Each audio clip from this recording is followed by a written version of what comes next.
사랑하는 여러분, 우리가 이전과는 비교할 수 없을 만큼 우리는 풍요로운 시대를 살고 있습니다.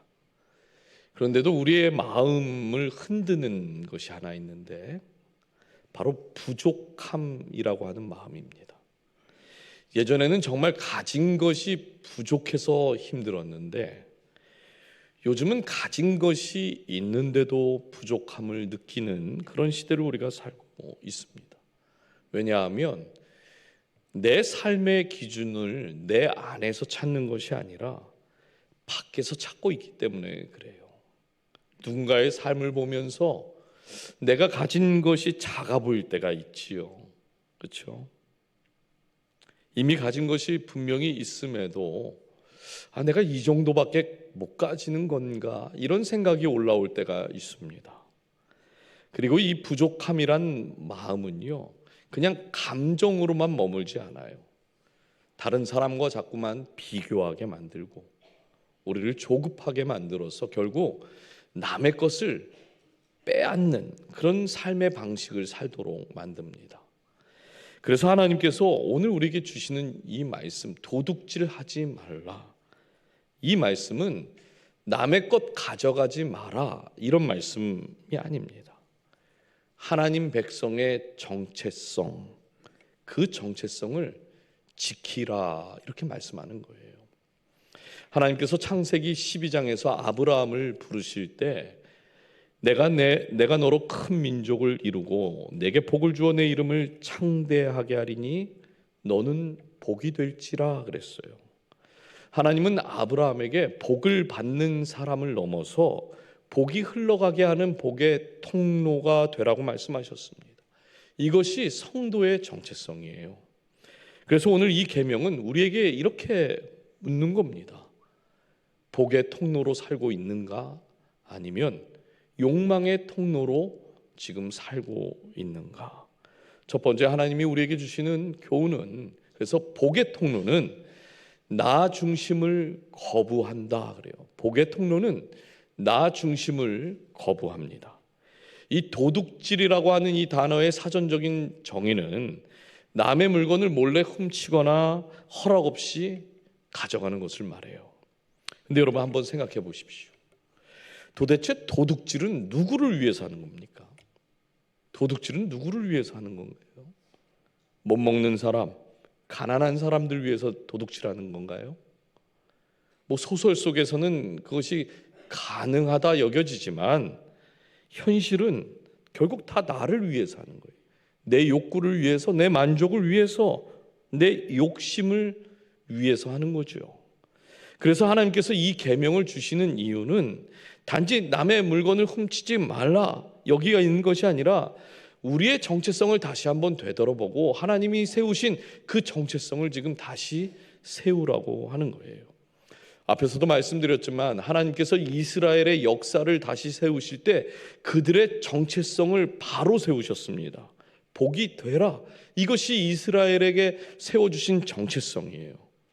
여러분, 이 말은 복이 되라고 하는 것은 자기 중심적인 삶을 살 수 없다는 것입니다. 그리고 아브라함이 이런 믿음의 조상이 되기 때문에 오늘 저와 여러분 믿음 안에 사는 성도들 동일한 사명과 정체성이 주어졌다는 것이죠. 복이 되라, 이것이 오늘 저와 여러분에게도 동일하게 주어진 사명과 정체성입니다. 우리는 다른 사람을 이용해서 복을 누리는 존재가 아니라고 믿고 있습니다. 오히려 다른 사람들이 나 때문에 복을 누리는 삶, 그것이 부름받은 성도의 삶이죠. 하나님께서 성도에게 요구하시는 것은 사실 복잡하지가 않아요. 하나님을 사랑하고 내 이웃을 내 몸과 같이 사랑하라, 이 두 계명이 가장 큰 계명이라고 말씀하셨잖아요. 한번 생각해 보십시오. 하나님을 사랑합니다. 그리고 내 이웃을 내 몸처럼 사랑한다는 것은 다 사랑을 하면 우리는 뭐해요? 나눠주게 되어 있어요. 내가 사랑하는 사람에게 주게 되어 있다는 거예요. 그러면 그런 삶을 사는 성도들의 삶 속에서 내가 중심이 되고 나만 유익을 얻어야 하는 그 나 중심의 삶이 과연 그 속에서 설 수 있는 자리가 있을까요? 이건 불가능한 거예요. 하나님을 사랑하고 내 이웃을 내 몸과 같이 사랑하는 삶 속에는 나 중심의 삶이 있을 수가 없는 것입니다. 그래서 예수님도 마태복음 5장 16절에 이렇게 말씀을 하세요. 이같이 너희 빛이 사람 앞에 비치게 하여 그들로 너희 착한 행실을 보고 하늘에 계신 너희 아버지께 영광을 돌리게 하라. 여러분, 세상은요 다 자기 행복을 위해서 삽니다. 그렇죠? 나만 행복하면 됐지, 이 마음 가지고 살아갑니다. 근데 예수님은 하나님의 백성들에게 역주행해야 된다고 말하는 거예요. 세상 모든 사람들이 다 나를 위해서 살 때에 성도는 다른 사람의 유익을 위하여 살아가야 한다. 그래야지만 세상이 교회와 성도를 통해서 살아계신 그 하나님을 바라보게 되고 그 하나님께 영광을 돌리는 그런 삶을 살 수 있게 된다, 지금 말씀하는 겁니다. 그렇기 때문에 성도의 정체성은 절대 도둑질과 공존할 수가 없는 것이에요. 여러분, 도둑질하면 누군가에게 피해를 줍니다. 누군가에게 고통을 주고 힘들게 하는 거예요. 근데 반면 성도가 성도다워지면 세상에 유익을 주고 하나님을 영화롭게 합니다. 그러니 도둑질과 성도의 삶은 절대 공존할 수가 없는 것이죠.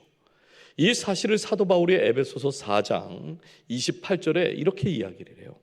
도둑질하는 자는 다시 도둑질하지 말고 돌이켜 가난한 자에게 구제할 수 있도록 자기 손으로 수고하여 선한 일을 하라. 바울이 여기서 말하는 핵심이 뭘까요? 그냥 도둑질하지 말라, 이걸로 끝나지 않아요. 지금 사도 바울은 패러다임을 완전히 바꿔야 한다고 지금 말하고 있는 겁니다. 남의 것을 빼앗는 것의 수준이 아니라 내 손으로 수고해서 가난한 자를 살리고 내 삶을 통해서 선한 일들이 흘러가도록 그 패러다임을 바꾸라는 거예요. 그렇다면 여기서 우리가 질문을 하나 하게 되지요. 나는 누구에게 피해를 준 적도 없고 남의 것을 가져본 적도 없는데, 아니 목사님, 나하고 이 계명이 무슨 상관이 있는 겁니까? 여러분, 세상적인 기준으로 보면 아무 상관이 없어요. 맞아요. 그런데 우리가 성경적인 기준으로 이 문제를 좀 더 깊이 생각해 보면 내 안에서 흘러가야 할 그 선함이 흘러가지 않고 멈춰 있게 될 때에 다시 어디로 돌아간다는 거예요? 사람은 나 중심의 삶, 남의 것을 빼앗는 삶을 살 그 확률이 높아진다는 겁니다. 내 안에서 흘러가야 할 그 선함이 흘러가지 않고 멈춰 있을 때 인간은 나 중심의 삶을 살 수밖에 없고 남의 것을 빼앗는 그런 삶을 살 수밖에 없다는 거예요. 구약의 레위기에서 이 부분에 대해서 좀 더 구체적으로 이야기를 하는데, 레위기 19장 9절과 10절에 이렇게 말합니다. 너희가 너희의 땅에서 곡식을 거둘 때에 너는 밭 모퉁이까지 다 거두지 말고 내 떨어진 이삭도 줍지 말며 내 포도원의 열매를 다 따지 말며 내 포도원에 떨어진 열매도 줍지 말고 가난한 사람과 거류민을 위하여 버려두라. 나는 너희의 하나님 여호와니라. 여러분, 세상은 효율성이 중요하다고 하죠. 적게 투자하고 많이 거둬들이는 것이 성공이고 그것이 효율이다, 이렇게 말합니다. 그런데 성경의 효율성은 그 반대라고 지금 얘기를 해요. 하나님 지금 뭐라고 합니까? 많이 거뒀어도 다 가져가지 말래요. 밭 모퉁이 남겨두고 떨어진 이삭도 남겨두랍니다. 여러분, 분명 내 소유고 내 밭이에요. 내 거라는 거예요, 내 거. 그런데 하나님이 분명히 나에게 주셨고 내가 노력해서 내가 거둔 내 것인데 내 마음대로 하지 못한다는 것입니다. 무엇 때문일까요? 가난한 사람들과 거류민 때문에 그렇게 하지 말라는 거예요. 사회적인 관점에서 내 소유면 내 마음대로 해도 되는 겁니다. 여기서 우리가 아주 중요한 하나님의 관점을 하나 발견하게 되는데, 하나님이 우리에게 주신 내 소유 안에 지금 뭐가 있는 겁니까? 내 이웃에 대한 몫을 함께 넣어서 주셨다는 거예요. 지금 하나님이 너에게 줬으니까 네 마음대로 써라가 아니라 너에게 주신 그 소유 안에 이웃을 위한 몫을 내가 남겨서 같이 줬다는 거예요. 그렇기 때문에 내 소유라고 생각하고 내 맘대로 다 거두고 내 맘대로 다 사용하면 하나님 관점에서는 그게 뭐예요? 이웃의 몫을 도둑질한 겁니다. 사랑하는 여러분, 그래서 저는 우리 교회 성도님들의 헌신이 참 귀하다는 생각을 항상 하게 됩니다. 분명히 우리에게 주신 하나님의 소유, 물질이 있는데 그 하나님 앞에 우리가 헌금 드릴 때 하나님의 것이 있음을 믿고 우리가 11조를 드리는 거예요. 우리의 물질 안에 이웃의 몫이 있다고 믿고 있기 때문에, 하나님 나라와 하나님의 사명이 있다고 믿고 있기 때문에 우리가 선교도 하게 되는 것이고, 선교 헌금, 구제 헌금 그래서 하는 겁니다. 교회가요, 이렇게 그냥 헌금 하나로만 하면은 좀 더 적게 낼 것 같으니까 이름을 많이 해가지고 이런 헌금 이런 그런 뜻이 아니에요. 우리에게 주신 그 모든 것 안에는, 하나님이 주신 그 목 안에는 우리의 이웃에 대한 것이 있기에, 하나님 나라에 쓰여질 것이 있기에 그래서 주신 겁니다.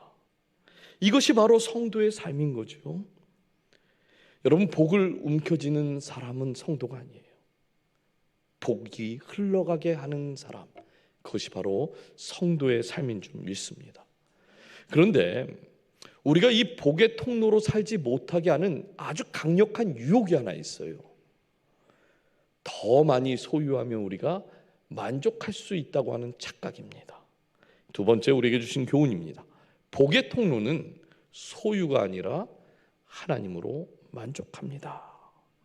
이 땅에 사는 사람들 가운데에 영적인 만족을 위해서 도둑질하는 사람이 있을까요? 단 한 사람도 없어요.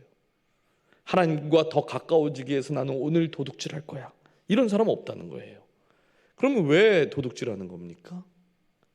육체적인 만족, 소유에 대한 욕망 때문에 그래요. 사단은 늘 우리에게 행복과 소유와 그 양이 비례한다고 말합니다. 그러니까 너희가 더 행복하고 싶으면 더 많이 가지라고 이야기하는 거죠. 이 부분에 대해서 성경이 말하는 관점은 정반대인데, 누가복음 6장 20절에 예수께서 눈을 들어 제자들을 보시고 이르시되 너희 가난한 자는 복이 있나니 하나님의 나라가 너희 것이며. 가난한 자들에게 복이 있다고 그래요. 어떻게 가난한 자들에게 복이 있을 수 있을까요? 근데 또 마태복음 19장에 보면 부자는 천국에 들어가기 어렵다, 이런 말씀도 있습니다. 여러분, 성경은 부자 자체를 정죄하진 않습니다. 다만 한 가지 경고를 하는데, 소유가 하나님의 자리를 차지하는 그 순간 우리에게 주신 그 우리에게 주신 그 소유로 인해서 그 사람이 망가질 수 있다, 무너질 수 있다, 이것을 경고해요. 흘려보내는 부는 축복이지만 움켜쥐는 부는 영혼의 병이 될 수 있다, 이렇게 말하는 겁니다. 성경의 요셉이나 다니엘 같은 사람들은 사실 당대에 꽤 큰 부자들이었습니다. 근데 그렇게 부자로 살았지만 성경이 그들을 정죄했습니까? 정죄하지 않아요. 왜냐하면 자신의 소유로 만족하지 않고 그들은 하나님으로 만족했기 때문에 그렇습니다. 여기서 우리가 꼭 기억해야 할 것이 있는데, 우리가 소유로 만족하려고 하는 그 순간 우리의 마음속에 죄가 들어오는 거예요. 뭐라고요? 우리가 소유로 만족하려고 하는 그 순간 우리 안에 죄가 들어오게 됩니다. 성경에서 이 부유함과 만족에 대해 아주 선명하게 주는 두 사람이 있는데, 다윗과 솔로몬입니다. 이 두 사람은 놀랍게도 부자지간이에요.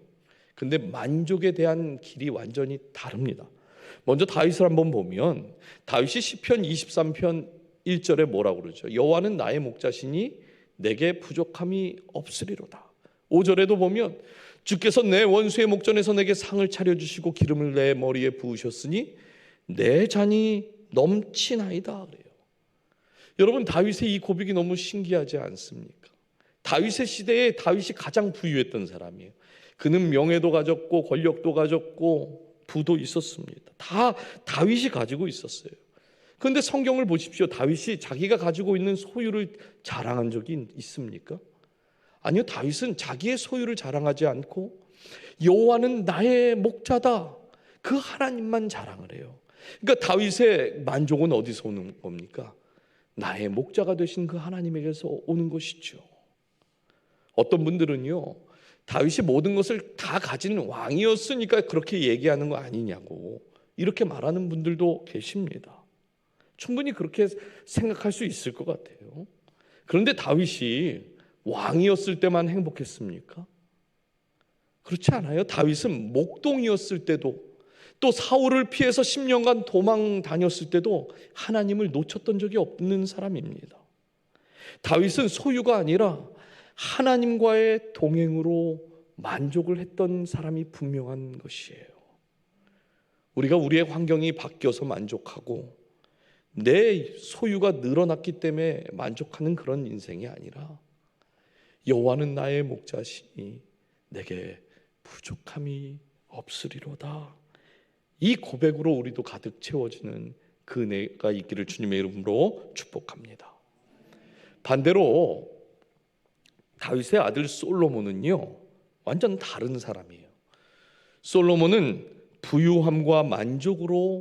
부유함으로 자신의 만족을 얻으려 했던 사람인데, 솔로몬이 왕이 되자마자 하나님 앞에 엎드리기 전에 세상과 먼저 손을 잡습니다.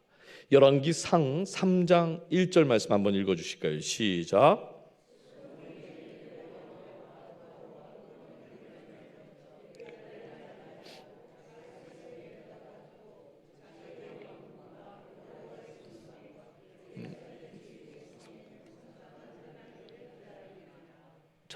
솔로몬이 성전과 예루살렘 주위의 성의 공사가 끝나기도 전에 뭘 했습니까? 애굽과 화친을 맺었어요. 애굽과 왜 화친을 맺었을까요? 물질과 힘이 어디에서 온다고 지금 믿는 거예요? 애굽이 물질도 주고 힘도 준다고 믿었기 때문입니다.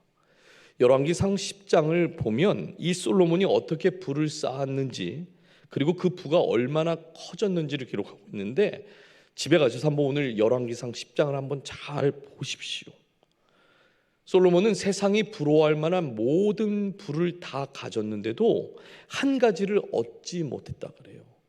그것이 만족입니다. 우리가 수요일마다 계속 전도서 강해를 하고 있는데, 전도서 1장 2절에 뭐라고 그래요? 전도자가 이르되 헛되고 헛되며 헛되고 헛되니 모든 것이 헛되도다 그래요. 그리고 1장 8절에서는요, 눈은 보아도 족함이 없고 귀는 들어도 가득하지 아니하도다 그래요. 여러분, 솔로몬은요, 세상에서 행복의 조건이라고 하는 모든 것을 가졌습니다. 부귀도 가졌고 명예도 가졌고 지식도 있고 다 가졌어요. 그런데 그의 고백이 뭐예요? 헛되답니다. 이 헛되다라는 단어의 히브리어 뜻은요, 텅 비었다라는 뜻이에요. 텅 비었다. 아니, 솔로몬은 지금 다 가졌는데 그의 영혼은 텅 비었답니다. 그래서 만족할 수도 없고 자기는 행복할 수 없는 존재다. 이것이 솔로몬의 고백이에요. 결국 전도서 12장 13절에서 솔로몬이 이렇게 고백을 합니다. 이래 결국을 다 들었으니, 그러니까 살펴볼 것 다 살펴보고 들을 것 다 들어보고 자기가 다 찾아봤다는 거예요. 다 그리고 나서 내린 결론이 뭐냐면, 하나님을 경외하고 그의 명령들을 지킬지어다. 이것이 모든 사람의 본분이니라. 여러분, 성경의 답은 아주 분명합니다. 사람이 소유로 만족하지 못하는 이유는 영적인 존재로 창조되었기 때문에. 그래서 세상이 우리에게 아무리 많이 가져다 줘도 우리가 영적인 존재로 창조되었기 때문에 세상의 것으로는 절대 우리에게 만족을 느낄 수도 없고 누릴 수도 없는 것이에요. 저도 이 진리를 제 삶 속에서 배웠던 적이 있습니다. 제가 미국에 처음 왔을 때 저희 아내에게, 그때는 정말 몰랐어요. 왜냐하면 고모 집이 있었거든요. 그래서 저희 아내에게 그랬죠. 오빠만 믿으라고. 미국에 난 다 준비됐다고. 그리고 고모 집으로 시댁에 들어갔습니다. 6개월을 거기서 있었어요. 거기 가면 고모도 있고 시할머니도 있고 다 시자가 붙은 분들이 가득했어요. 예. 근데 6개월쯤 살다 보니까 이게 방 한 칸 그냥 얻어서 이렇게 샀는데, 저는 또 그걸 또 눈치가 없어갖고, 우리 할머니도 있고 고모도 있고 다 우리 쪽 사람들만 있으니까 다 나한테 잘해주잖아요. 그러니까 너무 행복한데 아내는 날마다 피폐해 가는 것 같은 그런 느낌을, 뭐 말은 그렇게 하지 않았지만 제가 그렇게 느낌을 받았어요. 그래서 우리 두 사람이 방 한 칸이라도 제발 좀 두 다리 쭉 뻗고 잘 수 있는 그 방 한 칸만 있었으면 좋겠다. 시간이 지나니까 방도 늘어나고 공간도 늘어납니다. 아이들을 방 한 칸짜리 집을 얻게 되고, 또 아이들을 둘을 낳고 보니까 방 두 칸짜리로 또 옮겨가게 됐어요. 그런데 방 두 칸에서 살다 보니까요, 방 두 칸이 좁은 거예요. 그래서 방 세 칸 달라고 또 기도를 합니다. 아니, 또 하나님께서 방 세 칸을 줬어요. 그러면 방 한 칸도 없던 사람이 방이 무려 세 칸이나 얻었으면 적어도 3배 정도는 만족하면서 살아야 되는 거 아닙니까? 살다 보니까 방 3칸도 좁아요. 화장실, 지금 저희 집에 한 1.5개 있는데 늘 우리가 화장실 3개 있었을 때가 참 좋아. 사실 화장실 3개를 안 쓰거든요. 한 개만 쓰는데도 우리가 그렇다는 거예요. 그런 마음들이 있어요. 제가 깨닫게 된 것이 뭐냐면, 사람의 만족은 절대 소유에서 오는 게 아니구나. 여러분, 만족이 어디서 옵니까? 우리는 하나님의 형상을 닮아 창조된 존재들이기 때문에 하나님이 내 안에 채워질 때만 만족이 오는 거예요. 하나님이 우리의 인생 가운데 들어오실 때에만 우리는 만족을 할 수가 있습니다. 성 어거스틴의 참회록에 보면 이런 말이 있는데요, 당신에게 찬양을 드릴 때 우리에게 기쁨이 있습니다. 왜냐하면 당신께서는 우리를 당신을 위한 존재로 창조하셨기 때문이오며, 그리하여 주님 안에서 안식을 발견하기까지 우리의 마음은 평화를 누릴 수 없습니다. 여기 아주 중요한 말을 합니다. 주님 안에서 안식을 발견하기까지 우리의 마음은 뭘 얻을 수 없다고 그래요? 평화를 누릴 수 없대요.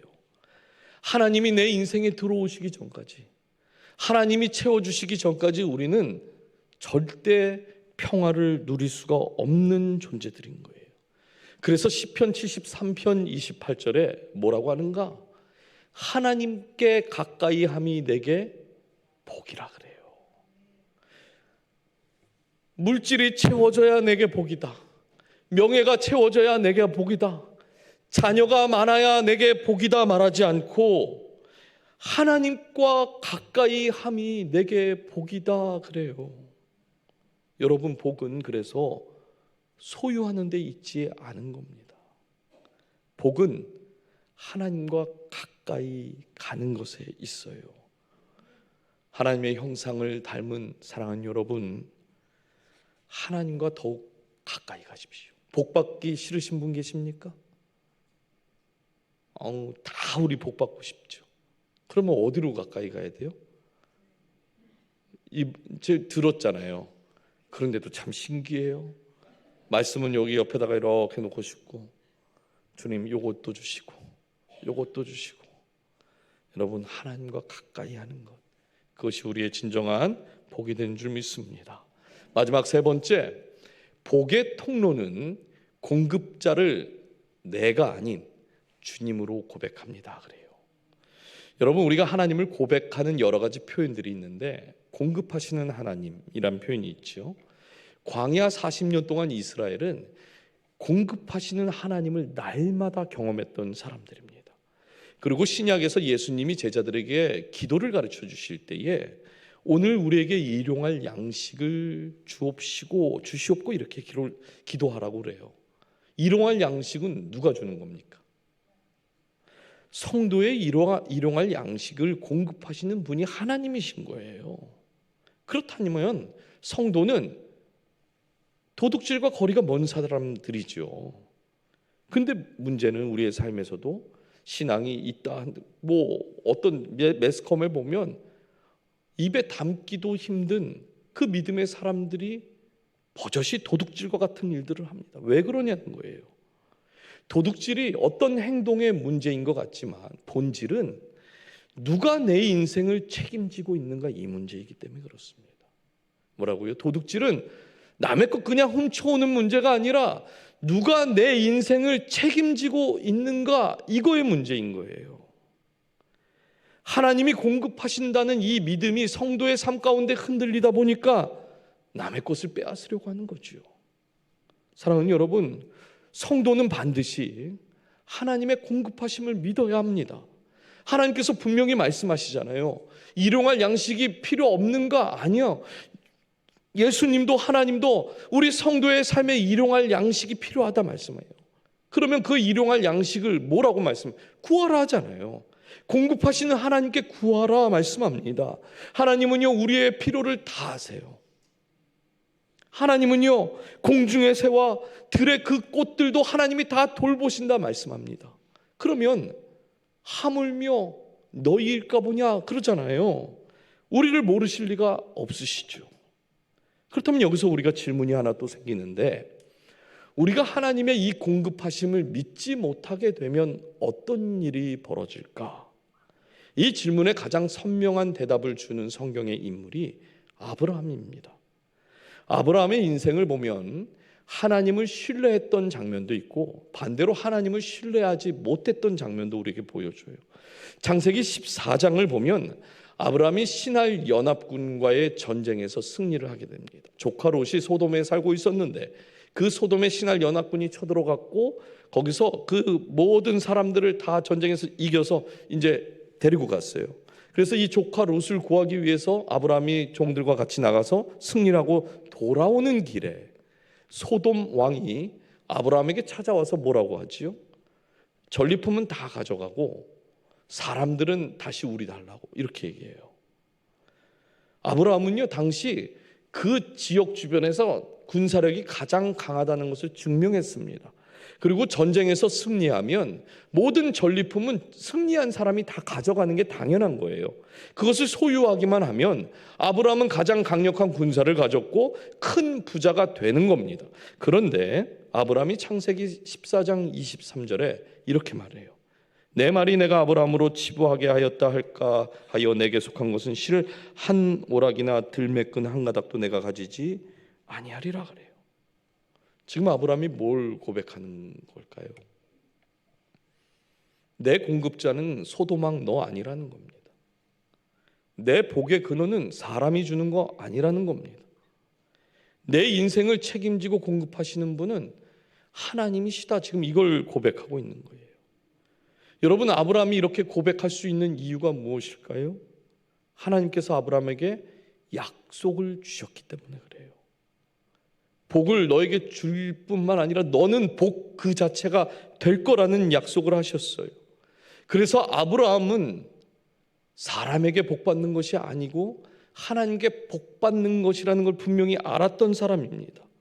아브라함에게 있어서 복은요, 사람이 주는 거 아닌 거예요. 하나님이 공급하시고 하나님이 주시기 때문에 지금 전쟁에서 승리하고 얻은 그 전리품 나는 하나도 필요 없으니까 다 가져가라고. 사랑하는 여러분, 복의 사람은 절대 남의 것 빼앗는 사람이 아닙니다. 흘려보내는 거예요.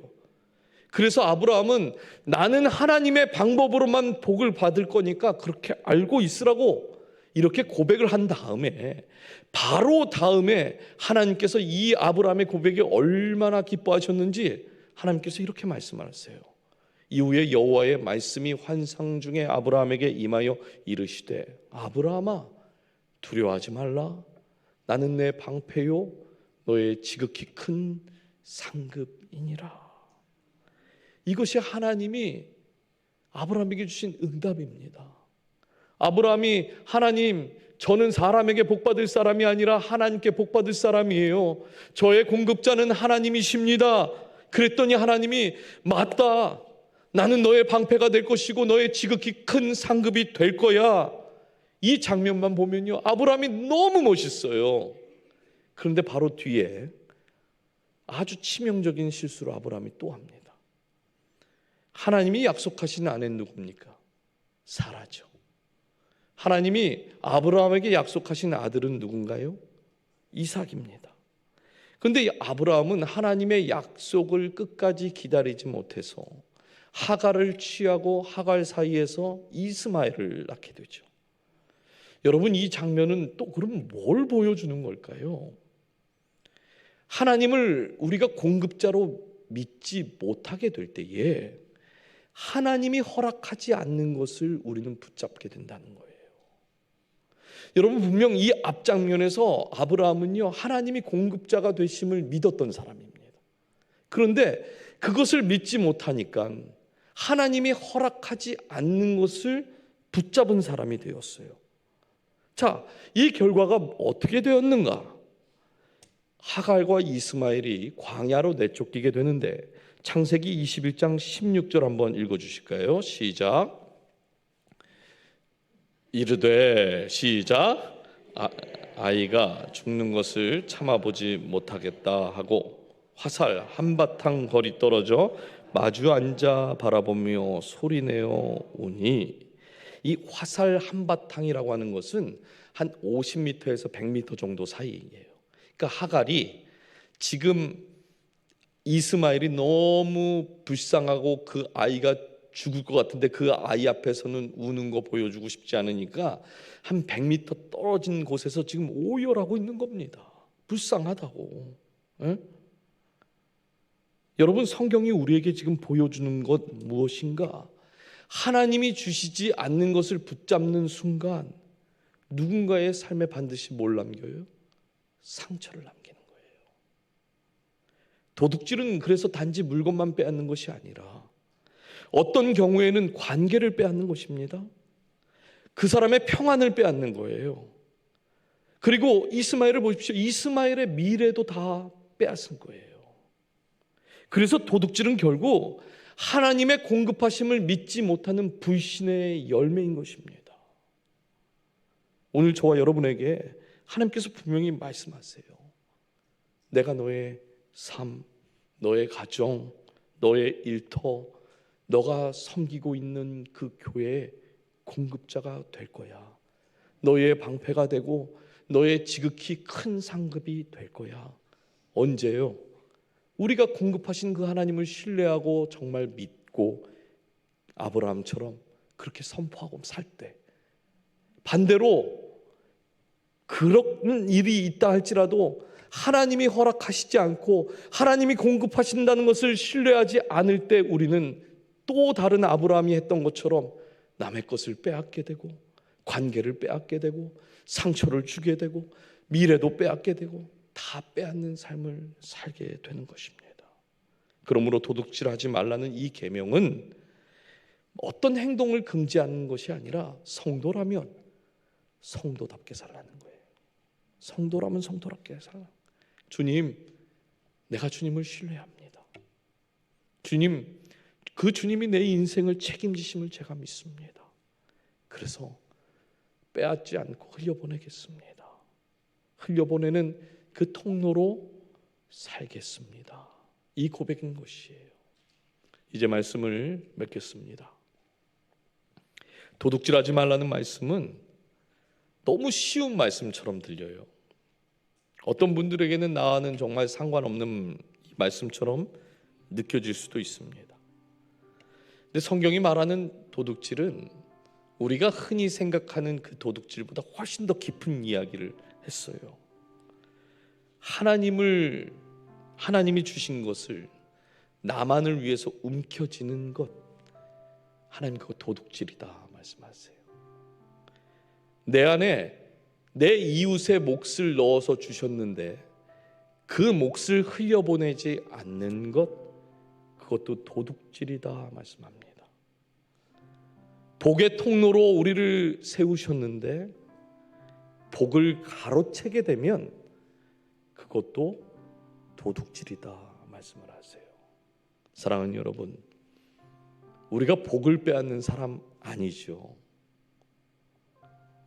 복을 빼앗지 않는 것만으로 만족해서는 안 된다는 거예요.